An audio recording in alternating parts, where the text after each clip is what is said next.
Okay, so our next speaker is someone else who needs no introduction. Ned Block has been a major, like David, Ned Block has been a major contributor to the philosophy and the science of consciousness for many decades now, starting with his work on functionalism back in the 1970s, and work on qualia and representationalism in the 80s and 90s.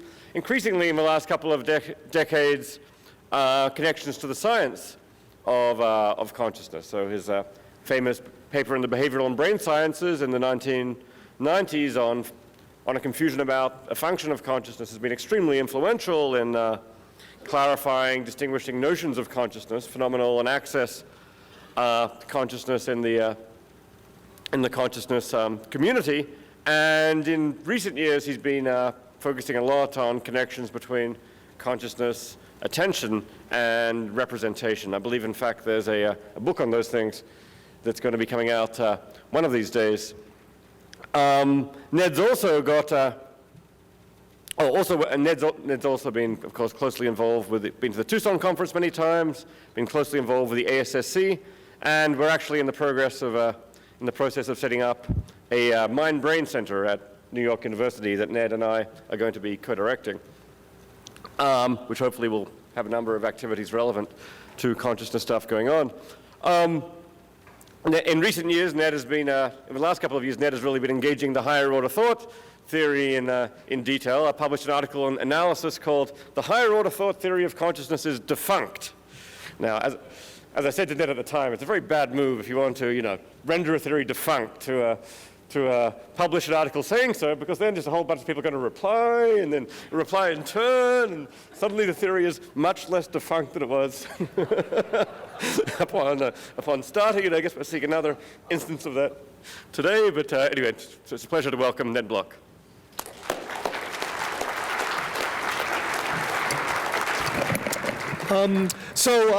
As you, I'm sure, have gathered, I'm on this session twice. So this is my armchair mode. So I go for 15 minutes and then hack one, and then I substitute for Victor Lamy.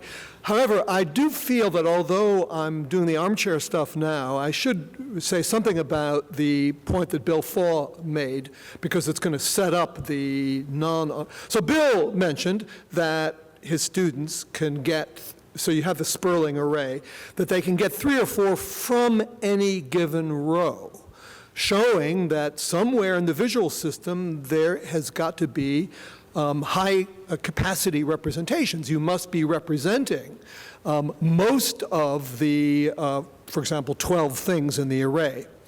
And so David Rosenthal replied, "Oh, I'm just talking about what's in consciousness." So that really does set up the issue, because according to the opponents of Victor and me, like David Rosenthal, all that specific information is unconscious, whereas we, Victor and I think it's conscious. All that specific information, enough information to differentiate one of those letters from another, or this from this. So a lot of the argumentation then turns on whether unconscious representations really can last a long time and be that specific.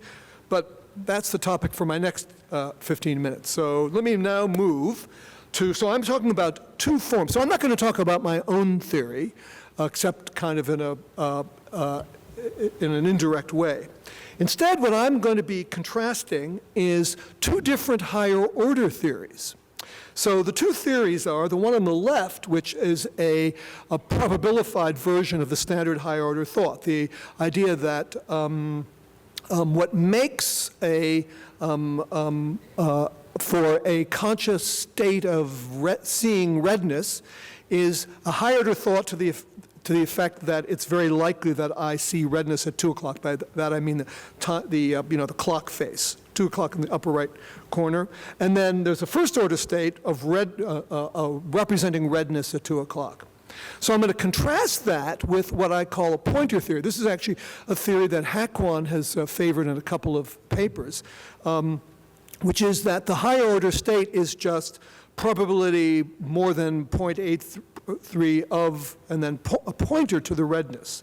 Now, the key factor here is that in the case of the higher order thought view, the higher order thought picks out the first order state by some kind of intentional directedness, intentional in the philosopher's sense, meaning directedness or aboutness relation.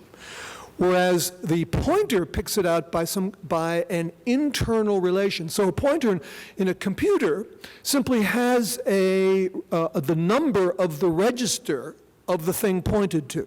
So it's an internal functional relation. Let's see, I take this so I can see it.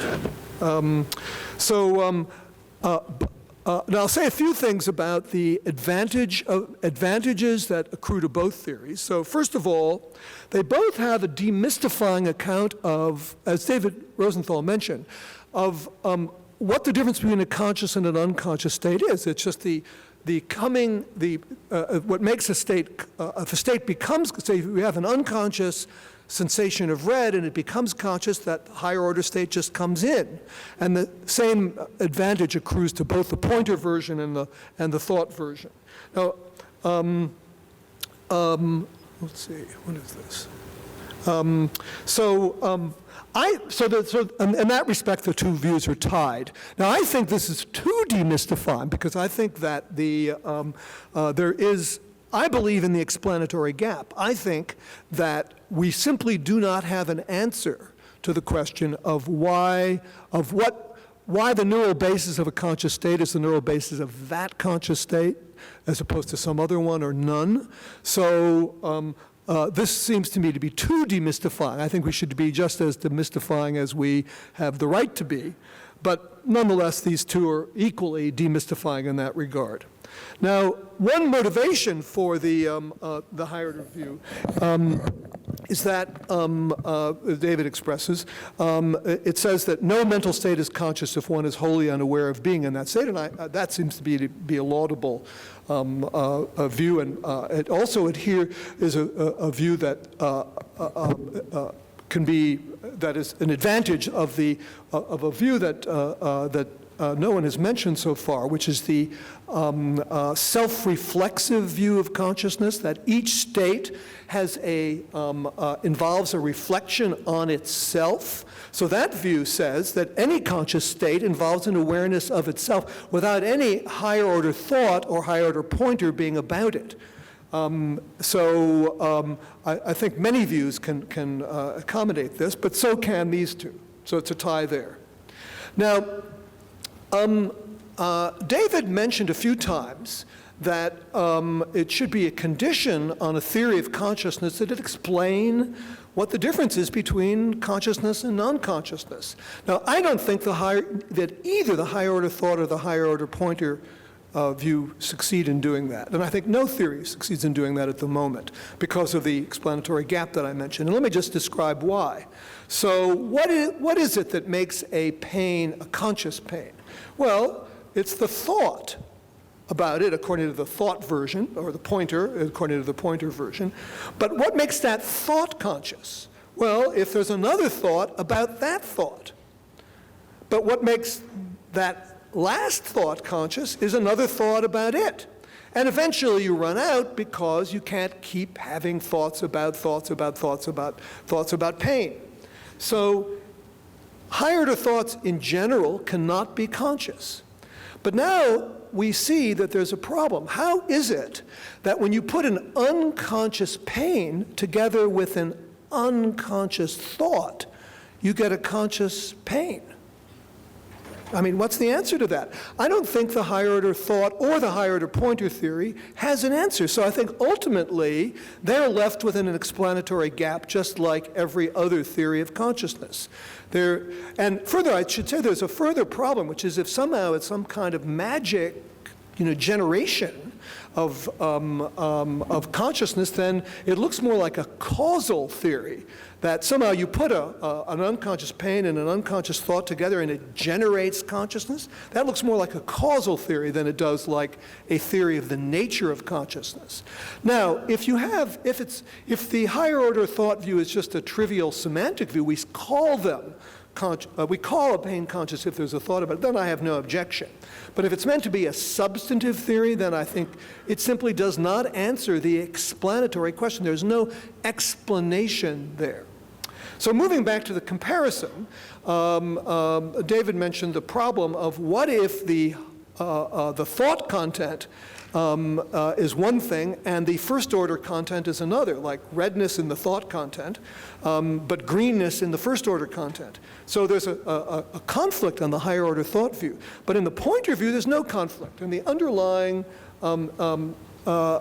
problem here is that for the thought view, is if what's in consciousness is what the first order state says it is, then who needs the higher order thoughts? But if what's in consciousness is what the higher order state says it is, then what's the difference between thinking you have an experience of red and actually having it?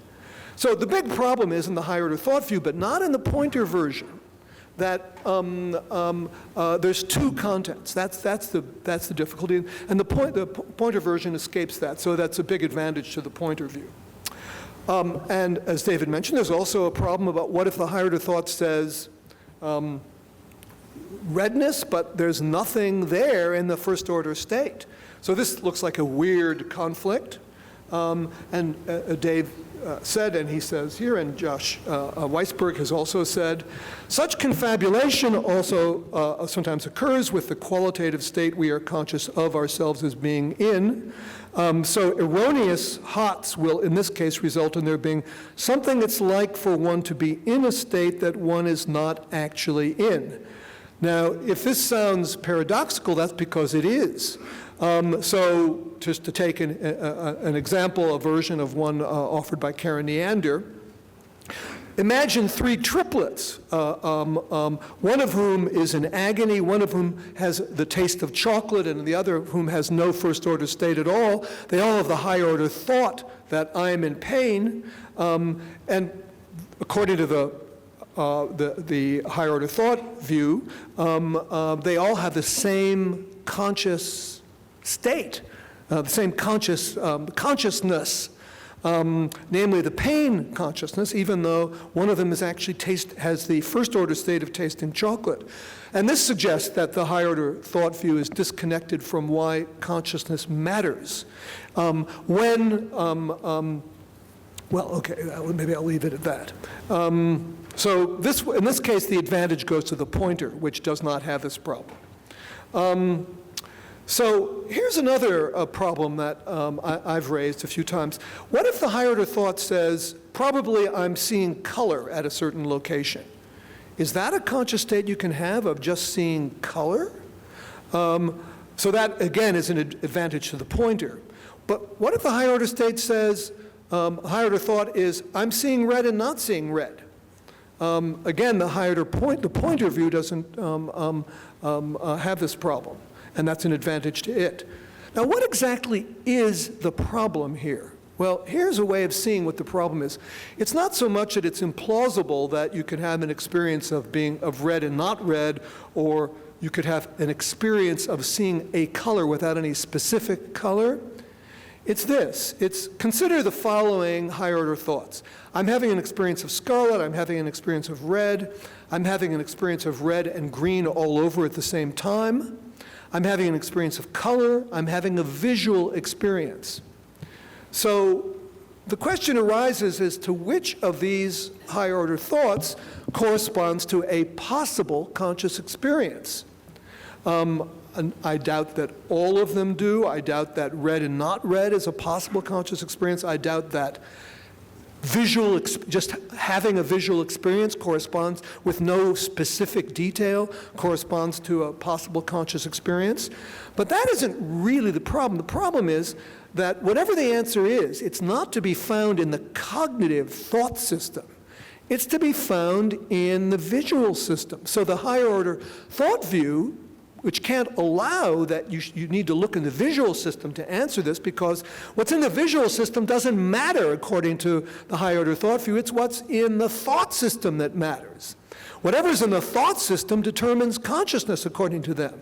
But the visual system is where you should look to see if you could have an experience of a color that's no particular color, just the generic color. So in this regard, I give the advantage of the pointer again.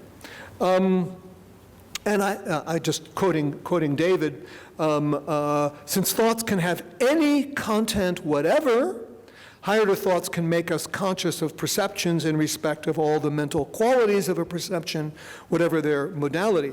The big problem is that thoughts can have any content whatever, and the way to put it is, or way I like to put it is that there are fewer restrictions on what can be thought than on what can be experienced. And so there's just too many degrees of freedom in the higher order thought view. But that is not a problem in the pointer view, so I commend the pointer view to you. Here's another problem with the higher order thought view, is that, as you can see on the left, my higher order thought can be about your first order state. Intentionality can point anywhere, but as I mentioned, the pointer in the pointer version of the higher order view is what it points to is depends on the system. So it can plausibly only point within the system. This is a version of an argument given by Alvin Goldman and Fred Dretsky. So the only way that the higher order view can cope with this is by putting ad hoc restrictions on the higher order thought, that they're not allowed to be about somebody else, or if they are about somebody else, it doesn't engender consciousness for some reason. And that seems to me to put the advantage clearly in the realm of the pointer theory. So here is another kind of a problem. So according to Freudian theory, I'm not taking Freudian theory all that seriously, but I think it's certainly a possible account, and there's something to be said for it. So I can have an unconscious desire to murder my father and marry my mother, but according to some versions of that theory, that unconscious desire is kept unconscious by monitoring mechanisms that in some sense think that desire is simply too problematic to get into consciousness, and so they actively repress it. So according to at least one possible version of this theory, you could have that repression could be done by a mechanism that in one way or another has an unconscious thought to the effect that the desire is shameful and must be repressed. But according to the higher order thought view, that would make it conscious. That would make the Oedipal desire conscious. So they require an ad hoc, what I would regard as an ad hoc restriction on those higher order thoughts. So there's, in the case of the pointer theory, there's no reason to postulate those unconscious pointers, so I think it avoids this problem. So, so I think I'll just stop here. I'm going to next move to out of the armchair, but for now I'm having my brief armchair moment, so that's going to be the end of it for now. So Ned, as long as you are using under the functionalist umbrella, you're using pointer, which of course is a computer programming metaphor, you're believing that with the pointer mechanism, you're going to stay within the system. But don't you also open yourself up to the opportunity for a memory leak? And therefore, for what? A memory leak. Memory link? A leak, L-E-A-K. Where, yes, today, it used to be when people were programming in C with pointers, they would mismanage their pointers and they would have memory leaks, and our programs would crash all the time. So it would just seem that becomes a possibility where you may actually branch out beyond the system of where the pointer should reference. So the idea is you might have a mistaken pointer. Well, on that theory, that whatever it's pointing to would then be a conscious state. Look, I don't believe either of these views. I'm just pointing out that, that the pointer version is better than the higher order thought version. I think better views are the one are the Sosa view, that talk of awareness, when you talk about a conscious state in a way that makes it seem that they have to involve some awareness. One point of view is the self-reflexive view that every state has included in it its awareness of itself. But another possibility is the Sosa view that it's like smiling one smile. We speak of a state of consciousness as involving awareness, but that's just a way of speaking. So I'd be happy with either one of these views. I'm a first-order theorist. Now, I also believe that there is something you could call higher-order monitoring consciousness, which is a way we speak when we do have a higher-order state about a first-order state. So I think that's just an independent kind of consciousness that's not phenomenal consciousness. Okay, we'll take one more. Okay, here. Amna. Thank you for giving me a chance. Well, I don't understand much on psychology, but from a neurological point of view, I can take your last comment here. You say that intentionality can go with any pointers and needs a system. Then the new theory that we are explaining, a conscious act, is by a system which is composed of the brain, the heart, and the effective organ.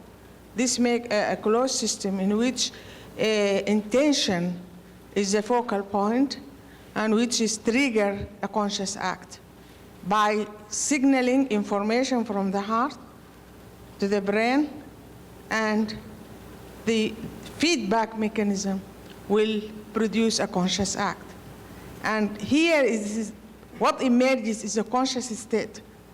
And conscious state is not a continuous, as Professor Stuart Hart mentioned, and also another guy, they said that it's a momentary, it's a point, it's not a continuous, it's states, you know, that a continuum will produce consciousness.